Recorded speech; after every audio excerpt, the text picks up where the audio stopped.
What is up, guys? MattWic here. We are back in NHL 25 with our Calgary Flames realistic rebuild, and we are ready to start what will hopefully be our first year in the playoffs here in 2028. Going to try to get through the whole season this year, or this video, I guess I should say. This year, yeah, it would be nice. But here is what our starting lineup is going to look like for day one of the NHL season. I think it's a very solid roster, a good mix of some older guys and some youth.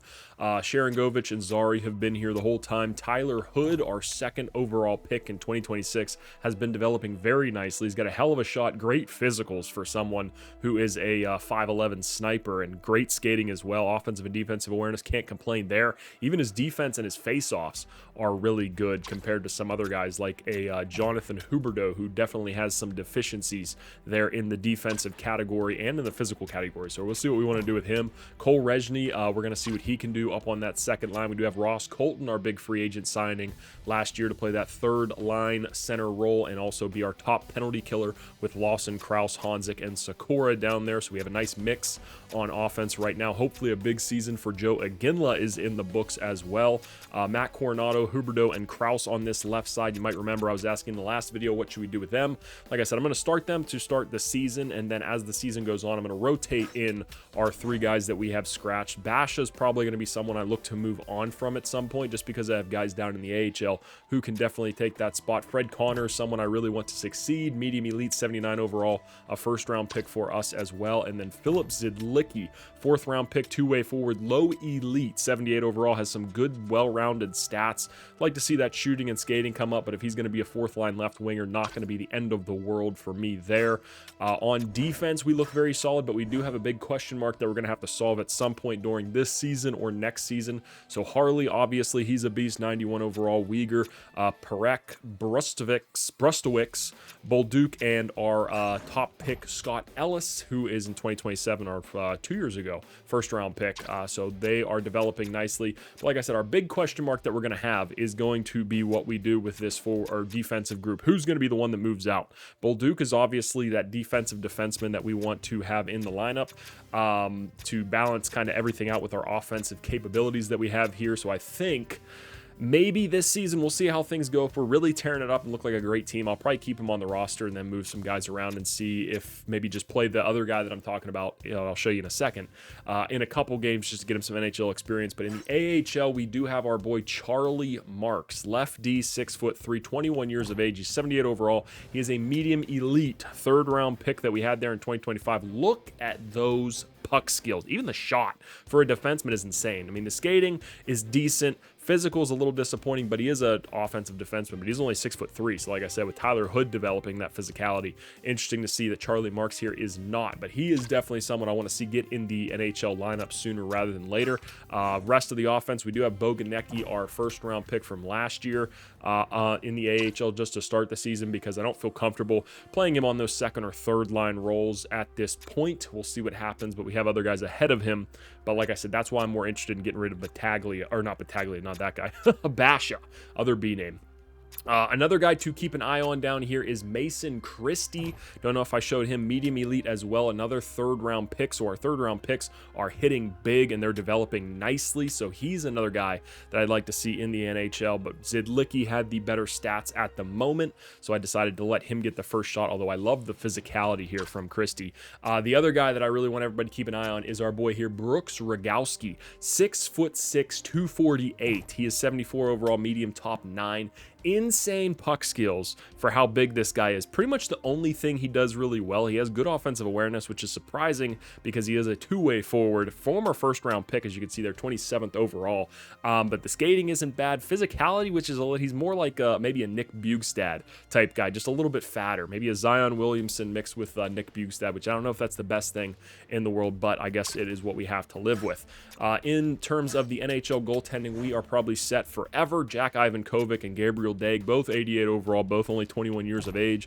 Ivankovic we have for 2 more years on his entry-level contract.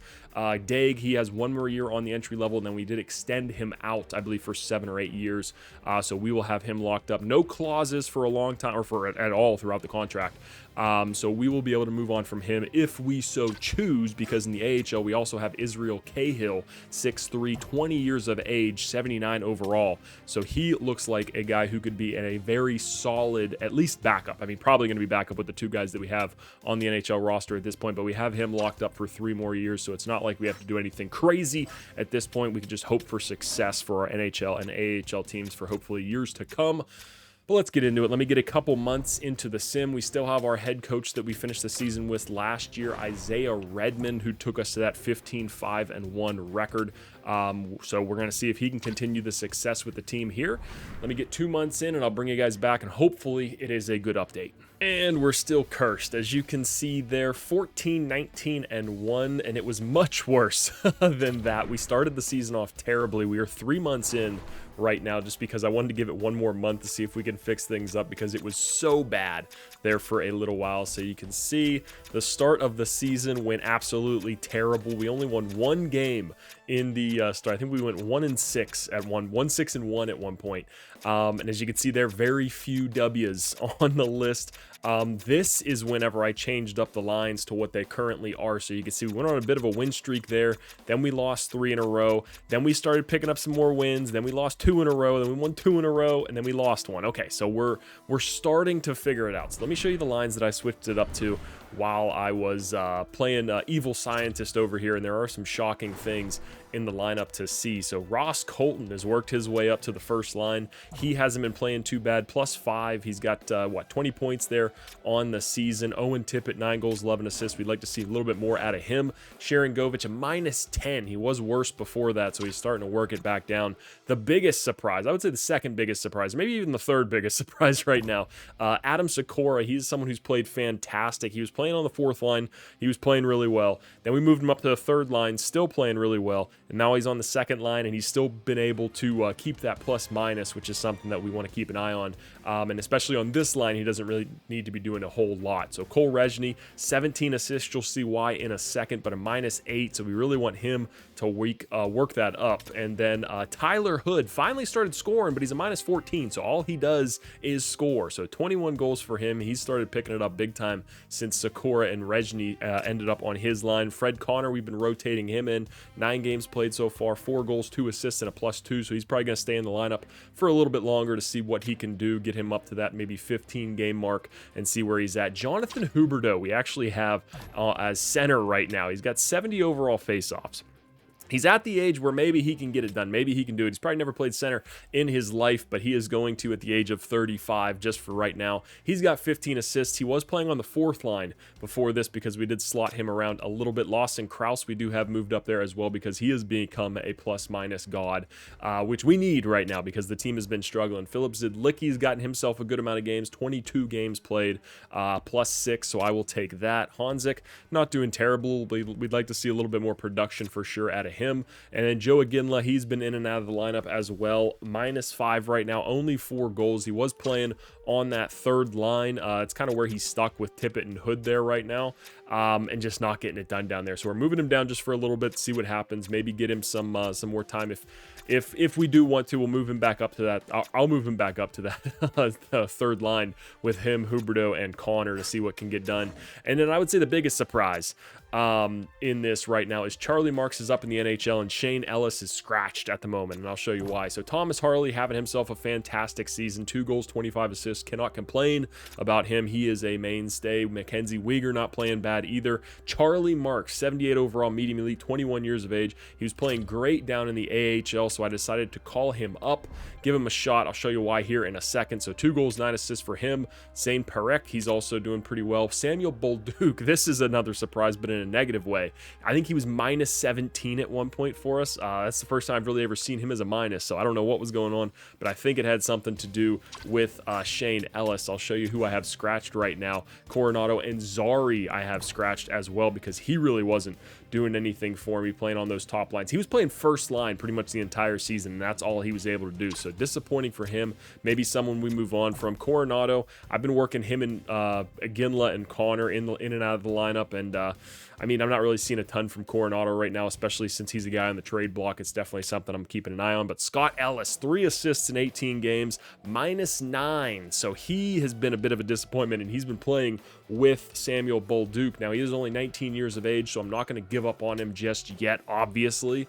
But I did want to sit him down and just, see what could happen with the rest of the team, because we do have these other young guys. In terms of goalie, Dag did drop, but he got that fly swatter on him, so he got that thang on him. Ivan Kovic has emerged as our starter. 31 games played, only 13 wins, though. Dag has only played 5 games right now. That is the 3.91 goals against. That is the computer doing it, not me. So I'm going to get like another 2 months into the season. We'll see if things are looking a little bit better. Hopefully we find ourselves in a playoff spot. Like I said, we're 11 points out right now, but it's not looking good for the boys.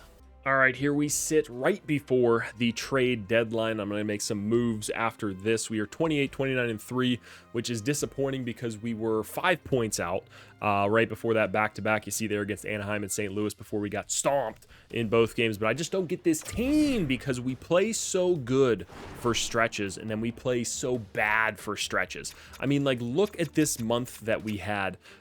Which was it? This month here. Yeah, win, win, win, win. Loss, but we're getting shootout win, shootout loss, and then the end of the month we finish up, get stomped, we come back, get a win, then we get stomped, and it's like, what are we doing? Then we lose 4 straight actually there, and then we get 3 straight wins, and then we get stomped, and then we win, and then we get stomped twice. So I just don't get it right now with this team. I mean, there are some nice surprises in the lineups, but we're definitely gonna have some moves to make here at the deadline, or right before the deadline. I already got offered an interesting trade for Coronado, who's not in the lineup right now. But these are what the lines look like at the moment. So just very minor changes. Licky finds himself up a line because he has been having a good season, and I want to see what he can do with more minutes.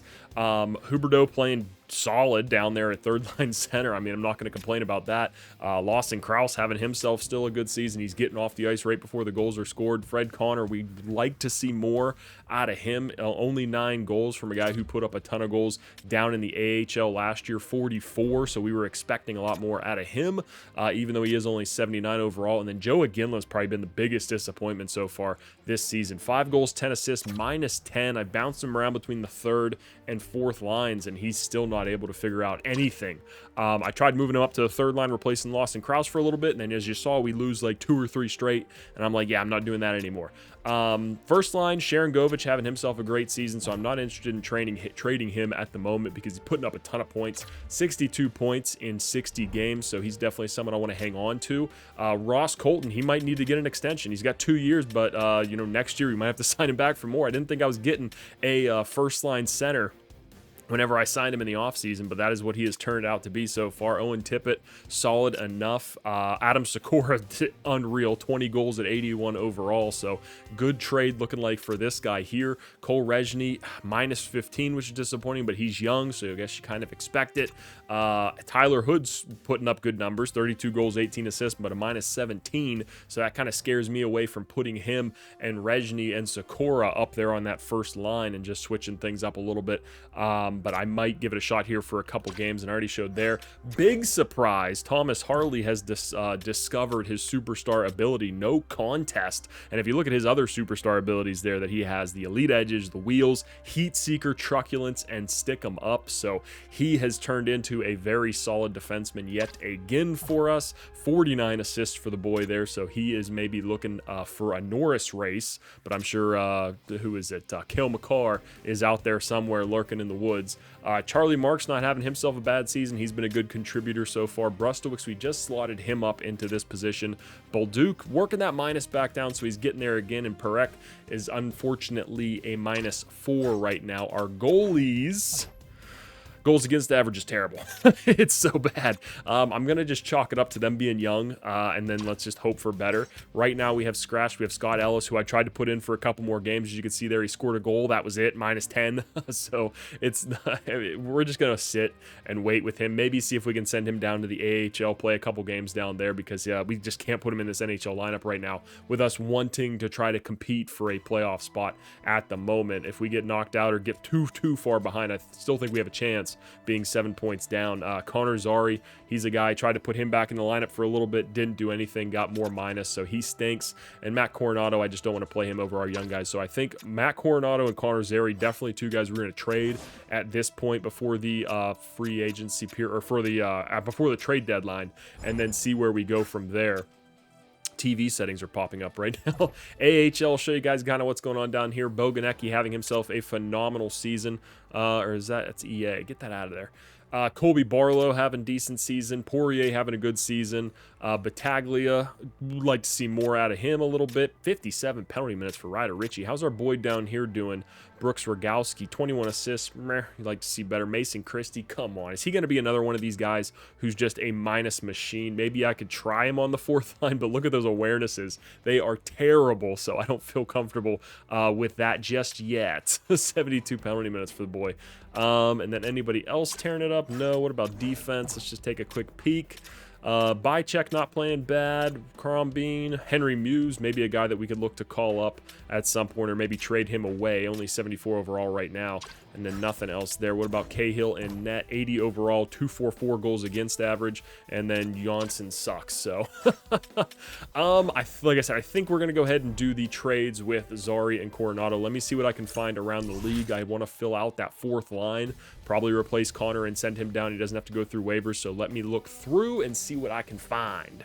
All right, the moves have been completed. To the New Jersey Devils, Connor Zary and a third-round pick for Jordan Greenway, who would look like a very good fourth line left winger for us, and a first round pick, surprisingly, I was able to get from New Jersey. Now, New Jersey is a team that is, I mean, they might be on the fringe. I don't know what the Metro is looking like right now at this moment, but I think that is a very good pick. They're like 30, 26 and something, so maybe they're thinking Connor Zary can get back to that point per game almost that he was a few years ago. I think he had 70 points or 69 points nice last season, so hopefully they think that they can get to that. He is also on a cheap deal for 2 more years at only $6 million, so I guess that trade will make sense.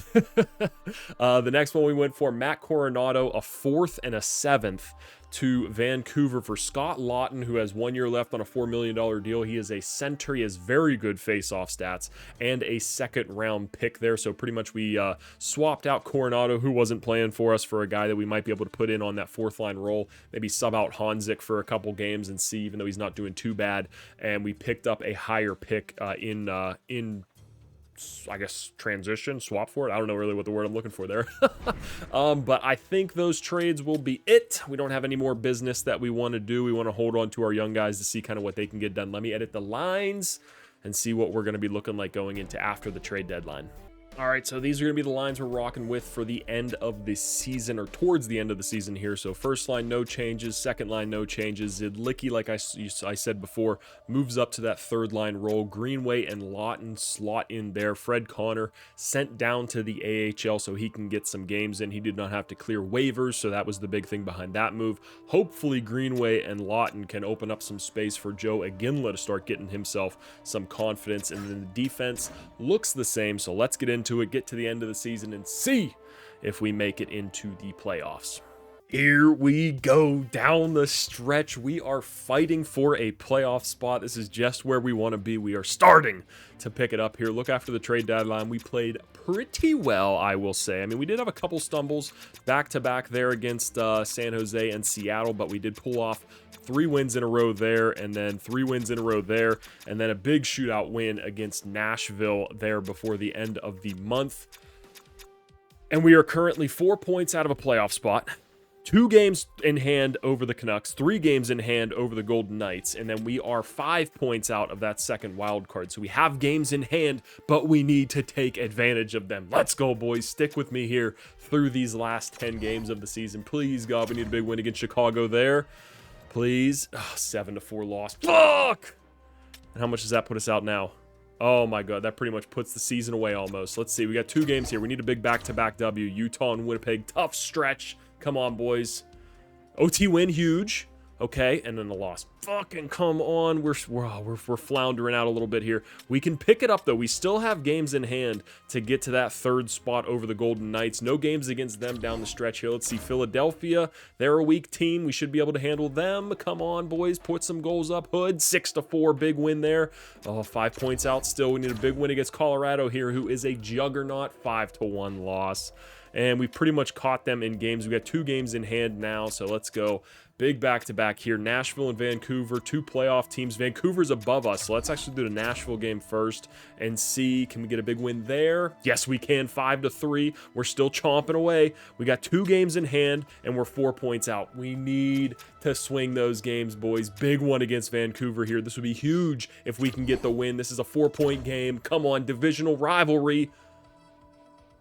Yes, shootout win. Okay, the shootout win doesn't help us a ton because now we're still a point behind them. So that kind of sucks. But we're 2 points out, boys. We're fighting. We're fighting for this. They're going to slip up. They just know it. They know they can't handle the pressure. So 3 games here. LA Kings. Can we pull off a big win? Dustin Wolf and net. 47 losses for the Kings. No! 7-2. Come on. And that does it. We're locked out. The Canucks were able to get the win. Oh, and we come so close again. Where's New Jersey at? 2nd place. But they can drop out of the playoffs there. They're tied for the playoff spot. So we got 2 meaningless games here, boys. Let's get through them. See where New Jersey finishes at. Can we get at least end the season on a high note? Yes, we can. So we finish 1 point out of a playoff spot. Oh, that Kings game was huge, and they put up a 7 spot on us. A fucking 48 loss team. Oh my goodness. But the good news is we did finish the season with a winning record, so I think things are starting to look up for us, but god damn does that hurt. Missing the playoffs by 1 point. Any of those games during the season that we blew could have come back and been huge. Let's take a look at how the boys did down the stretch. You'll see the 4th line took Iginla out. He was like a -16, so struggled mightily. Yegor Sharangovich, definitely our top scorer, 85 points in 82 games. Ross Colton, what did you do up on that first line? I mean, we got our first line center here, boys, it looks like. Ross Colton, the grinder. 49 points is that? Yeah, and a +15. I'll take that. Tippett, not a bad season. 23 goals, 38 assists. Adam Sikora's got to be the surprise of the year. 26 goals and 22 assists for the 81 overall medium top 6 forward. Rezhny, man, if we got that ± down a little bit, it would have been so nice, but he kind of trailed off. Tyler Hood, 42 goals, 28 assists for 70 points. Okay, so only 21 years of age, so things are looking up for him. Maybe first line right wing next year. We need Rezhny to grow a little bit so we can maybe get him, Sharangovich, and Hood up there on that first line. Zidlicki had a very solid first year in the NHL, 24 points, playing mostly 4th line minutes, 3rd line late in the season, so he'll hopefully be a mainstay there. Jonathan Huberdeau honestly didn't play too bad this season for the limited role that he did have. I mean, 35 assists. I mean, not terrible. It's better than what other guys were doing. At least he put up some points for us. He does move in to his modified no trade clause next year, though, but salary cap is not an issue for us. But we'll probably look to trade him come free agency time. Get like a better 3rd line defensive center that can maybe, get that ± up a little bit and, see where we go from there. But you guys can let me know in the comments what you think about that. Do we keep him for 1 more year and see what happens? Do we stay loyal to him? Lawson Krause here, 2 years remaining on his contract. Not a bad year for the limited minutes that he played. Scott Lawton, what did he do while he was here? 8 points in 22 games and a -2. We'll see. We'll see if we want to re-sign him or not. Probably not. I mean, if we did re-sign him, it'd be at a much cheaper contract. But 34 years of age, we'll probably look to move on from him and grab somebody who is probably a little bit better suited for that 4th line role. Samuel Honzik, I mean, solid season for playing 4th line pretty much the whole year. After the beginning of the season, we had him on the 3rd line. So I'm not upset about that. And then Jordan Greenway, how'd you do while you were here? -6. Ooh, we would have liked to see a little bit better out of you, buddy. But he does have 2 years left on his contract, so he will be back next year. Defensively, let's see how Thomas Harley fared. 62 assists for the boy and a +5. Mackenzie Weegar, not a bad season either. Decided to hold on to him just because he is the longest tenured member of the team, and he wasn't playing too bad to keep him around. Charlie Marks, 23 assists, 30 points. Honestly, pretty respectable for only a 78 overall. So hopefully that does wonders for his awareness, because he could be a massive power play quarterback for the team going forward. Brustovics, not a bad season for him, +4, I'll take that. Bolduc wasn't able to get in the pluses, going to be one of his... he had a couple years there in the minuses, but definitely out of the ordinary for him. And then Perek, 18 assists, 6 goals, -6. Disappointing, I would say, for someone who is a medium elite 85 overall. So hopefully he can get some good growth next year. Probably the biggest disappointment of the season, though, is our goaltenders. I mean, Jesus Christ, an 88 and an 87 overall, both medium elite goalies. And neither of them were able to figure it out at all during the season. No shutouts for either of them, so we'll see. Hopefully next year we can come back and be better. I mean, look at these stats for these guys. They're insane, so I don't feel like the team in front of them is that bad to the point where they can't get a single shutout. I mean, Daigle even has some decent poise, but his stats were way worse than Ivan Kovic, so I don't know what we do with these two guys. I think we just ride them and just hope and pray that they can at some point get something done. You'll see there Joe Iginla ended the season scratched -16, only 7 goals, 13 assists, so very disappointing from him, but he is young, he will learn, he will grow. He got 66 games in this year, so hopefully did something for him. Scott Ellis was a disappointment, but only 19 years of age. Maybe we should have sent him down to the AHL to let him play, but I kind of wanted to, you know, have him be the little boo-boo face some adversity in his career. -10, only 4 points in 21 games played, but we'll see if he comes back next year stronger, or if he lets this destroy him and then we trade him to probably one of the worst teams in the league. But so on the note of missing the playoffs by 1 single point, those overtime losses, god damn it. Appreciate you guys for watching. We'll get to the draft in the next video, see what we want to get done with that. Haven't really looked at the class at all, so let's actually take a sneak peek before we sign off. We have no information on the top 2 guys. I mean, we're not picking there, but so who cares? But really? Oh, is this Stu Scrimes? Sean Scrimes. Oh, I would have said that'd be perfect. We definitely would have taken him. And we have Evan Ruedel here as a medium elite, 93rd overall pick projection. Didn't put up any points pretty much for his AHL team. What the hell is up with that? 17 years of age, 5 years away. Ooh, so he's going to be a project. Any low elites that we have here? We have a couple almost confirmed. An enforcer, we'll see about that, and then another defenseman there. Let's see, can we find? I'll show you guys the strat real quick. So let's go and see if we can find the late round steal, who will probably end up being our pick, because we are going to have a very high one. So let's go through these skill assessments. Not too bad for him. Anybody else here looks solid? Where's the A's? There's going to be one dude. Oh, please don't be Schumacher there. What the fuck were our NHL USA guys doing? Why do we have no information? Santiago Picard. Oh, come on. They're really going to screw me like this. Frederick Appleby. Maybe this is the guy, but god damn it, he's a defenseman. We don't need defensemen. We have so many, but I guess it never hurts to read. What? Scouts! What are we doing? Oh my god. Where is the information? Do I have to start manually scouting this shit again? Oh, I bet he's in there somewhere. What did the... Our scouts are getting fired. Someone's getting pee-pee whacked for this, because we should have already seen the guy who was the steal. So we'll see. Hopefully they can get the information. Probably while I'm simming through, I'll probably manually assign those guys so we can get some information on them. But that's going to be the next video, boys. Thank you for watching. Make sure to leave a like, comment your thoughts down below. Any assistant GMing, any backseating is appreciated. And make sure to subscribe to the channel if you aren't already. So I appreciate you watching. Have a great day. Peace.